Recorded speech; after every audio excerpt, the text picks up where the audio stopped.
దగ్గరున్న రిపోర్ట్ ఏంటి, మీ దగ్గర ఉన్న ఆధారాలు మీకు అవసరం లేదు, ఆల్రెడీ సాక్ష్యాలన్నీ మాయమైపోయినాయి. మీరు శ్రమ పడక్కర్లా, మీరు శ్రమ పడక్కర్లేదు, సాక్ష్యాలు లేవు అక్కడ. అంబటి రాంబాబు గారు కానీ పేరు నాని గారి దగ్గర ఏమైనా ఆధారం ఉంటే ప్రభుత్వాన్ని సహకరించమని చెప్పండి సార్. విచారణ సభ్యులకి ఎవరు వద్దన్నారు సార్? కృష్ణాంజనేయులు గారు మాట్లాడతారు. ఒక్క నిమిషం శ్రీకాంత్, కృష్ణాంజనేయులు గారు మాట్లాడతారు. శ్రీకాంత్ మీ దగ్గరకు వస్తాను. కృష్ణాంజనేయులు గారు మాట్లాడతారు. వాసుదేవన్ గారు, ఇప్పుడు సుజాత గారు చెప్తున్నారు కదా, మేము హైకోర్టు సిట్టింగ్ జడ్జితో కూడా విచారణ జరిపిస్తామని. జనసేన పార్టీ అధికార ప్రతినిధిగా చెప్తే కుదరండి. ముఖ్యమంత్రి చంద్రబాబు నాయుడు అనౌన్స్ చేయాలి నిష్పక్షపాతంగా విచారణ జరగడానికి. రెండో అంశం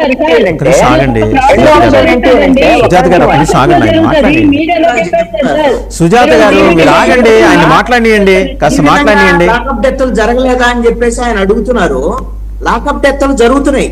జరిగిన చోట ఏం చేస్తున్నారు అంటే కనీసంగా అతను ఏదో ఆత్మహత్య చేసుకున్నాడు, గురేసుకున్నాడు, లేదంటే పోలీస్ స్టేషన్ నుంచి దూకాడు, లేదంటే అతను ఆరోగ్యం బాగలేదంటే ఆసుపత్రికి తీసుకెళ్లాము, తర్వాత చచ్చిపోయాడు, ఇలాంటి కనీసమైనటువంటి బాడీ నప్పు చెప్పే నాటకాలన్నా ఆడేవాళ్ళు. ఇది రేరెస్ట్ ఆఫ్ రేర్ కేస్. ఇది పూర్తిగా మనిషిని చంపేసి బూడిద కూడా లేకుండా, ఈ రోజున DNA టెస్ట్ అని చెప్తున్నారు కదా ఆవిడ. DNA టెస్ట్ చేయాలంటే బూడిదన్నా కావాలి, బూడిద కూడా లేకుండా కృష్ణానదిలో కలిపారు అనేటువంటిది. ఇంకేందంటే రేపొత్తాయి మాపొత్తాయి అంటే ఇప్పుడు మీరేసినటువంటి పోలీసు దర్యాప్తు చేసేటువంటి తీరంతా కూడా వాస్తవాలని ఆధారాలని సమూలంగా పాతి పెట్టేటువంటి విధంగా దర్యాప్తు జరుగుతుంది. ఇంకేం చూడాలి? ఇంకొక విషయము, నేను దీంట్లో వచ్చినటువంటి ఆరోపణలకు సంబంధించినటువంటి విషయాన్ని చెప్తున్నానండి. ఎవరున్నారు ఏంటి ఇలాంటి చాలా ఆరోపణలు వస్తున్నాయి. ఇప్పుడు సిట్టు దర్యాప్తులో 2 రోజులు మాత్రమే అతను పోలీస్ స్టేషన్ లో ఉన్నాడు, దానికి సంబంధించినటువంటి వ్యవహారం ఉందని SI గానే వాడు చెప్పారు. మరి మిగతా రోజుల్లో ఎక్కడ పెట్టారు అంటే ఒక లాడ్జ్ లో పెట్టారు, పలాన్ రూమ్ లో పెట్టారు, పలాన్ రూమ్ లో తీవ్రమైనటువంటి వేధింపులు గురి చేశారు. ఆ తర్వాత తీసుకెళ్లి చచ్చిపోయిన తర్వాత విజయవాడ బస్ స్టాండ్ లో పడేశారు, ఆ తర్వాత అనాథ సేవలు తగలబెట్టారు అని ఈ విషయాన్ని వారం రోజుల ముందే ఒక లాయరు జడా శ్రవణ్ కుమార్ అనేటువంటి వ్యక్తి రూమ్ నెంబర్లతో సహా డేట్లతో సహా మొత్తం చెప్పాడు. చెప్పిన తర్వాత అది కూడా చేయలేనటువంటి పోలీసులు కనీసము అతని దగ్గర ఉండే సమాచారం తీసుకోమనంటే లేదు, అంటే అతను పిలిచి విచారించమంటే లేదంటే మీ భాషలో అతని మీద కేసు అన్న పెట్టండి, లేకపోతే అతను చెప్తుంది తప్పంటే. ఇంకొక లాయరు రాజమండ్రికి సంబంధించినటువంటి లాయరు మేడా శ్రీనివాస్ తీవ్రమైనటువంటి ఆరోపణ చేశాడండి. ఏం ఆరోపణ చేశాడంటే ఒక ఎంపీకి సంబంధించి ఎంపీని చంపటానికి సుపారీ తీసుకున్నటువంటి వ్యవహారంలో సాయి కృష్ణ ఇన్వాల్వ్ అయ్యాడు, అందుకనే అతను ఆ విధంగా లాకప్ డెత్ అయ్యాడు అనేటువంటి విషయాన్ని అతను ప్రెస్ మీట్ పెట్టి చెప్పాడు. మరి అతను రాష్ట్రంలో ఉన్నాడు మేడా శ్రీనివాస్. అసలు ఈ ఎంపీ ఎవరు? ఈ ఎంపీ అధికార పార్టీ ఎంపీని చంపడానికి ప్రయత్నం చేశారా, లేక ప్రతిపక్ష పార్టీ ఎంపీని చంపడానికి ప్రయత్నం చేశారా, లేక పక్క రాష్ట్రానికి సంబంధించిన ఎంపీని చంపడానికి తన దగ్గర ఇతరకు సుపారీ ఇచ్చారా? అసలు దీని వ్యవహారం ఏంటి? దీని వెనకాల ఏమన్నా రాజకీయ పరమైనటువంటి అంశాలు ఉన్నాయా అనే బలమైనటువంటి వాదనలు వస్తున్నాయి.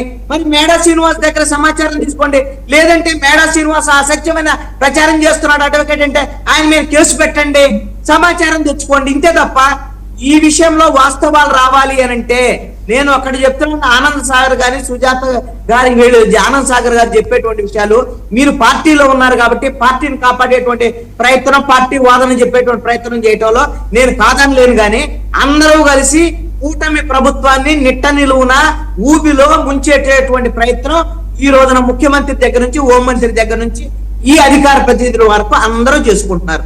మీ స్వయంకృత అపరాధం ఇది, మిమ్మల్ని ఎవరూ కాపాడలేరు అనేటువంటి మాత్రం నేను చెప్పను. శ్రీకాంత్ గారు, వాసుదేవన్ గారు, ఇంతకు ముందు ఆనంద్ సాగర్ గారి వొకాబులరీ బాగుంటే మీరు ఆయన కూర్చొని మాట్లాడుకోండి. ఆయన చెప్పే సోది మేము వినడానికి, మాట్లాడుకోవటం ఉండదు, మిమ్మల్ని కూడా పిలిచే మాట్లాడతాం. వినండి సార్, నేను చెప్తాను. చంద్రబాబు నాయుడు గారు ఆనంద్ సాగర్ గారు ఎట్లున్నారంటే యథా రాజా తదా ప్రజ. గతంలో చంద్రబాబు నాయుడు గారు పుష్కరాల్లో 40 మంది చనిపోతే ఏం పూరిలో చనిపోతా, అక్కడ పోరా ఇక్కడ పోరా అన్నాడు. ఈయన కూడా ఎంత అవమానకరంగా మాట్లాడుతున్నారండి. మనిషి పోతే అంటే ఒక స్టైల్ అంట, అదొక స్టైల్ అంట, ఇదొక స్టైల్ అంట. ఏమంటే ఆనంద్ సాగర్ గారు కొంచెమన్నా ఉండాలి కదా. చంద్రబాబు నాయుడు గారు అంట చిత్తశుద్ధి అంట, నిజాయితీ అంట. అంటే 40 రోజుల్లో స్పందిస్తే అది స్పందన, అది సిగ్గుండాలి కదా కొంచెమన్నా. 40 రోజులకు స్పందన, జగన్మోహన్ రెడ్డి పోయిన తర్వాత స్పందన. ఏంటి సార్ ఇది? ఇట్లాంటివన్నీ మాట్లాడితే నిజంగా ప్రజలు నవ్వుతారు సార్. మీ నాయకులు చేసినటువంటిది మొలకాలమూరులో నకిలీ మద్యం కేసు సిట్టేశారు ఆ రోజు. ఈ రోజు వరకు ఏమైంది నేను అడుగుతున్నా. చాలా పారదర్శకమంట. ఎందుకు సార్ ఇట్లాంటివంతా కల్లిపల్లి కథలు, కాకమ్మ కథలు చెప్పి ఇప్పుడు వసుదేవన్ గారిని వొకాబులరీతో బాగా ఇది చేసినట్టు ప్రజలను కూడా ఎందుకు సార్ మభ్యపెడతారు? తప్పు. ఆమె ఇంకా ఏం చేయాలా? కృష్ణా నదికి DNA చేయాలా? సుజాత గారు చెప్పినట్లు చేస్తే కృష్ణా నదికి చేయాలి DNA టెస్ట్. ఏంటి సార్ ఇది? నిజంగా చాలా బాధాకరమైన విషయము. మీరు మారరు. మీ ప్రభుత్వము ఇంతకుముందు వసుదేవన్ గారు చెప్పినట్టు ఒకటికి రావడం ఖాయం. ఇటువంటివి చేస్తూనే ఉండండి. ప్రజలు ఎక్కడ తొక్కుతారో తుంగలో తొక్కి మిమ్మల్ని తీసి ఆరేస్తారు బయట. ప్రభుత్వం నడిపే విధానం కాదు.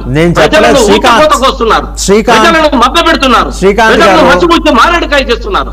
ఏంటంటే మీరు చేసేది ఇన్ని అరాచకాల, ఇన్ని అక్రమాల కొంచెమన్నా ఉండాలి కదా. సరే, ఫైనల్ గా అసలు శ్రీకాంత్ గారు టైం అయిపోతుంది. మీ ఆవేదన అర్థం చేసుకున్నాం.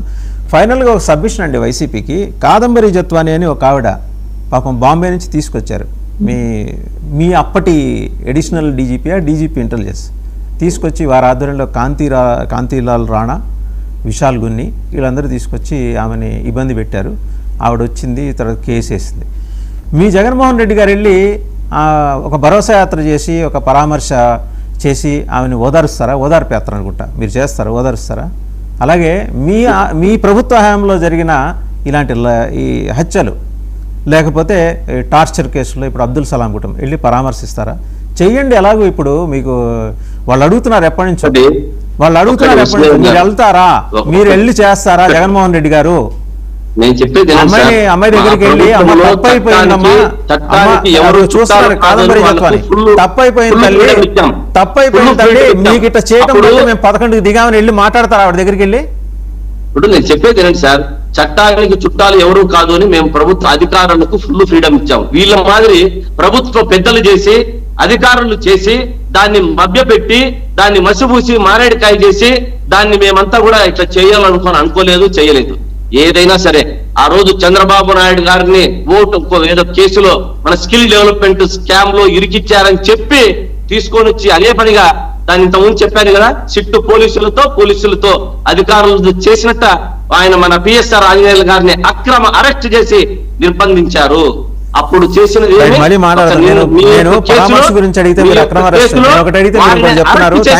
శ్రీకాంత్ గారు, సుజాత గారు, మోకా ఆనంద్ సాగర్ గారు అండ్ కృష్ణాంజనేయులు గారు అందరికీ ధన్యవాదాలు. సో ప్రభుత్వం ఏంటంటే సిట్ ఆధ్వర్యంలో జరిగిన ఇన్వెస్టిగేషన్లో, ప్రిలిమినరీ ఇన్వెస్టిగేషన్లో ఎస్ఐ గారు కన్ఫెస్ చేశారు, ఆ స్టేషన్ ఎస్ఐ సాయికృష్ణ బాడీని మేము చూసాము అని చెప్పేసి. సో అతని మరణం అన్ని పోలీసులు ధృవీకరించారు. సిట్ అసలు ఏం పని చేయట్లేదనే మాట అనొద్దు ఎవరు కూడా, ఎంతో కొంత పని చేసింది కాబట్టి ఇది వచ్చింది. అయితే కృష్ణాంజనేయులు గారు రైజ్డ్ ఎ వ్యాలిడ్ పాయింట్. సుప్రీంకోర్టు ఇట్లాంటి సందర్భాల్లో లోగడిచ్చిన మార్గదర్శకాలు కానీ ఆదేశాలు కానీ వాటిని బట్టి ఇది జ్యుడిషియల్ ఎంక్వైరీ చేయండి అని అడుగుతున్నారు. అది చేస్తేనే, లేకపోతే పోలీసులు 2-3 డిపార్ట్మెంట్